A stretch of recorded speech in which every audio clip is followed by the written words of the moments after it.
Morning, students. So today it's a continuation of the last week's topic. After macrolides, there was a small topic called polypeptide antibiotics. This includes polymyxin, colistin, dactinomycin, and bacitracin. So this small group of drugs we'll discuss today, and then we will discuss about urinary antiseptics. That is also a very small topic. So coming to the classification of polypeptides, so we have 4 drugs in this: bacitracin, polymyxin B, colistin.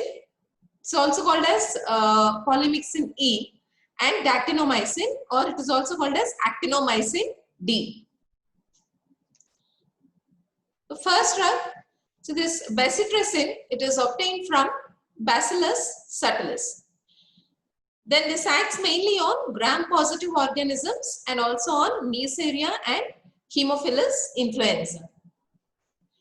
So this drug, it is mainly given topically. It is not given through oral route because it is not absorbed orally, and it is not given either parenterally because it is very toxic, highly toxic to the kidneys. So the preferred route here is topical route, and it is used for skin and eye infections.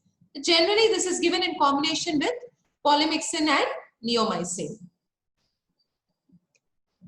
Coming to the next group, polymyxins. In this we have polymyxin and colistin.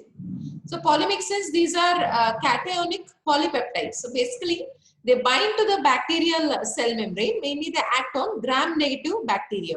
So they bind to the phospholipids present on the gram-negative bacterial cell membrane. They have a detergent-like effect, so that it disrupts the membrane integrity and there is leakage of the cellular contents and leads to cell death. So these are cationic polypeptides that bind to the phospholipids on the bacterial cell membrane of gram-negative bacteria. They have a detergent-like effect that disrupts cell membrane integrity, leading to leakage of cellular components and untimely cell death. So these mainly act on gram-negative bacteria, which include Pseudomonas aeruginosa, E. coli, Klebsiella pneumoniae, Acinetobacter species, and Enterobacter species. So these are the organisms mainly covered by polymyxins. Gram-negative bacteria like Pseudomonas aeruginosa, Escherichia coli, Klebsiella pneumoniae, Acinetobacter species, and Enterobacter species. So 2 drugs in the polymyxin group are polymyxin B and colistin, which is also called as polymyxin E. The polymyxin B, you can give it through many routes like parenteral, ophthalmic, topical, and otic preparations are available. Colistin is available as a prodrug, so it gets converted to colistin. It's available as colistin sulfate and colistimethate sodium. So after entering into the body, it is converted to colistin. So colistin sulfate, it is given for oral use, and we have colistimethate sodium, which is available for IV or inhalational route. It is available as an IV or inhalational preparation. So these drugs, they have a limited use because they are highly nephrotoxic and neurotoxic. So their use has decreased because of this increased risk of toxicity. But then because of increase in the gram-negative resistance, gram-negative organisms developing resistance, so there was a resurgence in their use again. So use of these drugs has been limited for a long time due to increased risk of nephrotoxicity and neurotoxicity when used systemically.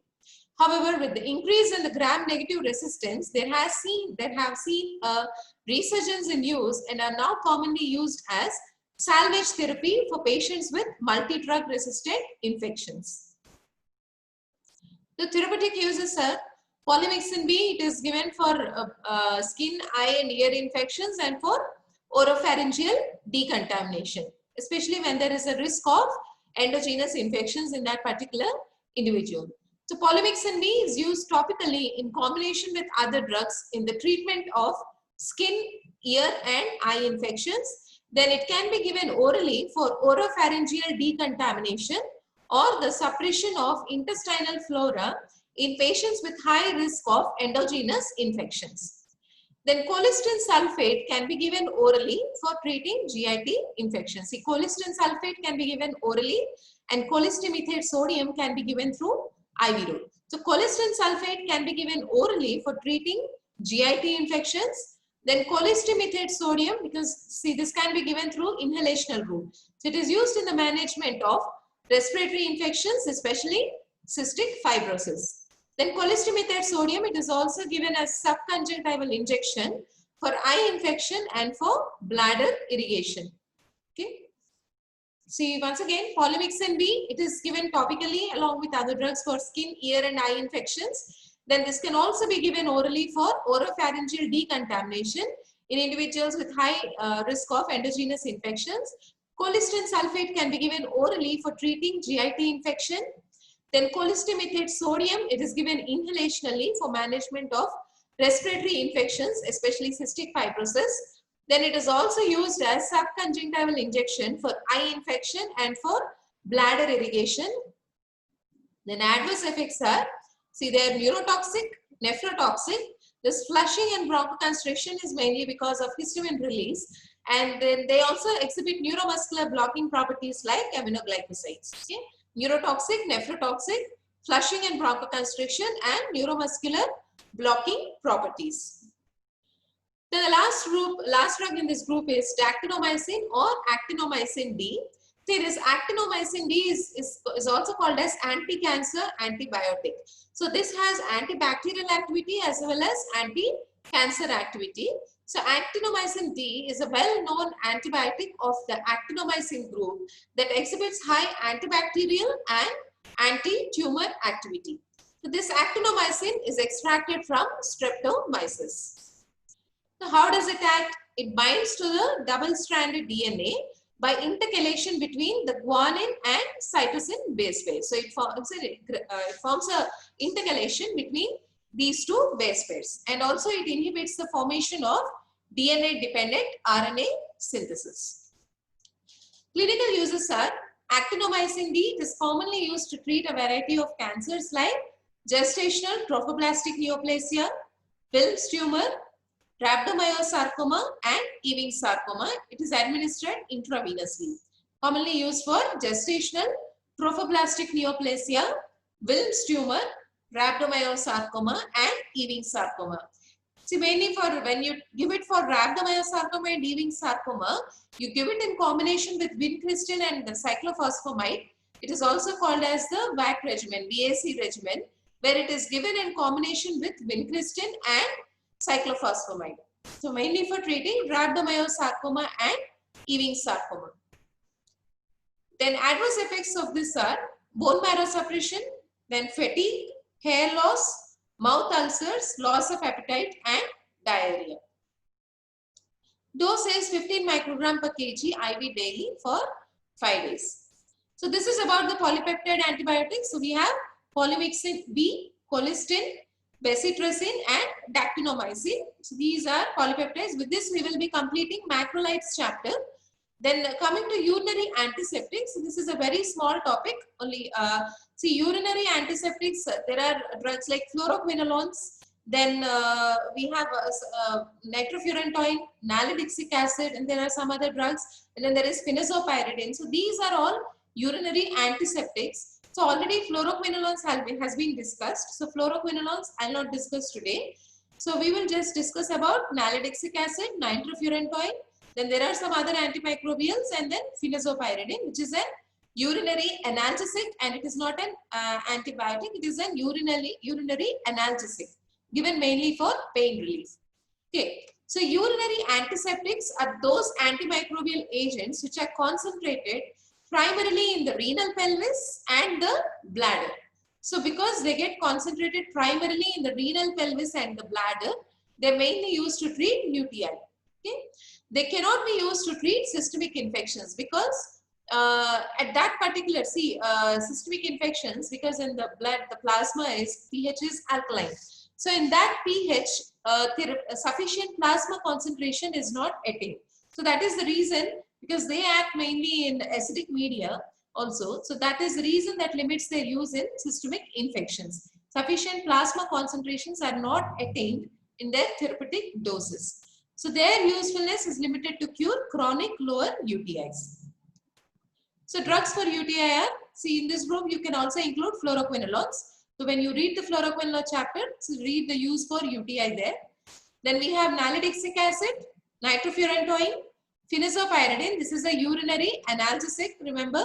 And there are other drugs like cotrimoxazole, beta-lactam antibiotics, aminoglycosides, tetracyclines, and chloramphenicol. Coming to nalidixic acid, so this is a non-fluorinated quinolone.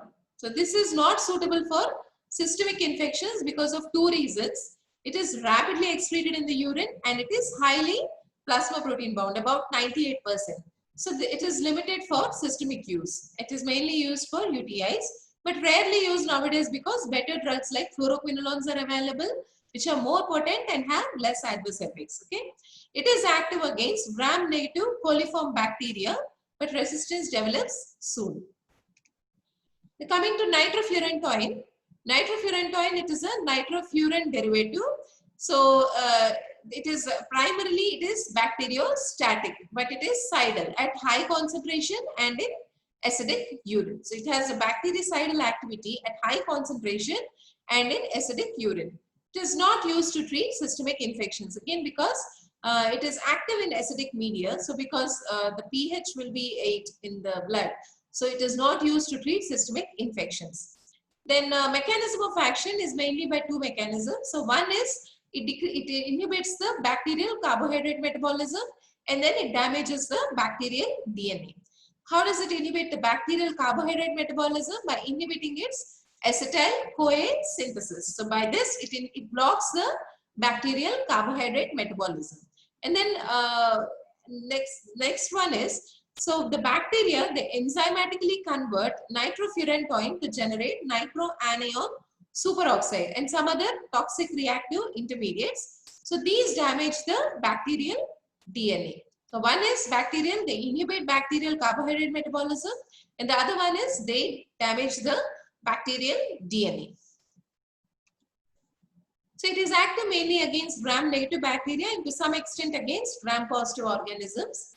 The only single indication is treatment as well as long-term prophylaxis of lower UTIs caused by susceptible bacteria. See, acidifying agents. So since this works well in acidic medium, you can give acidifying agents like vitamin C and cranberry juice, which increase its effectiveness. See, doctors, when you go for treatment, they might suggest you to take cranberry juice. So the reason is this, because it acts as an acidifying agent, which will potentiate the action of nitrofurantoin. So acidifying agents such as vitamin C and cranberry juice, it increases its effectiveness. Dose is 100 mg TDS orally for 10 days. Then the main adverse effects are nausea and vomiting. Then hemolytic anemia can also occur in G6PD deficient individuals.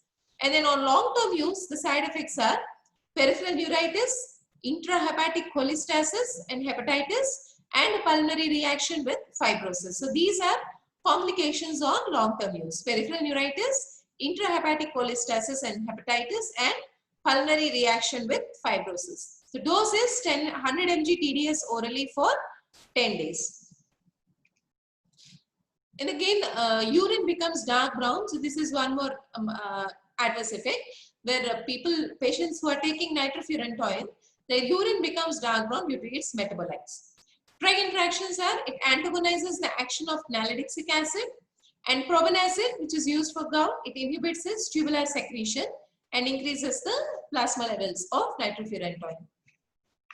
Then other drugs for UTI. So apart from fluoroquinolones and the drugs which we have seen now, there are several other drugs, and these drugs again, some of them act better in acidic medium, some of them act better in alkaline medium, and for some drugs the pH doesn't matter. So what are the drugs that act better in acidic medium? Nitrofurantoin, tetracyclines, methicillin, and cloxacillin. So these are the drugs which work better in acidic medium. Then cotrimoxazole, gentamicin, cephalosporins, and fluoroquinolones, they work effectively at alkaline urinary pH. Then nalidixic acid, chloramphenicol, and ampicillin, urinary pH is immaterial. Once again, nitrofurantoin, tetracycline, methicillin, and cloxacillin, they work better in acidic urinary pH. Then cotrimoxazole, gentamicin, cephalosporin, and fluoroquinolones, they're effective at alkaline pH. And for nalidixic acid, chloramphenicol and ampicillin, urinary pH is immaterial. The last drug, phenazopyridine. So this is not an antibiotic. This is an analgesic. It is basically a dye. So it is a dye which exerts analgesic effects in UTI and provides symptomatic relief from burning sensation, dysuria, and urgency due to cystitis. Then devoid of antibacterial activity. This is devoid of antibacterial activities. As I said, it has analgesic property, and adverse effects include nausea and epigastric distress. Urine turns orange red due to its metabolites. So we've seen that even nitrofurantoin, the urine is turning dark brown in color. Here also urine is turning orange red due to its metabolites. Dose is 200 mg TDS orally. So these are the drugs which are used as urinary antiseptics: fluoroquinolones, nalidixic acid, nitrofurantoin. Then there are other drugs. Then we have phenazopyridine. So all these are used as urinary antiseptics. So please go through the topic again about polypeptide antibiotics and urinary antiseptics.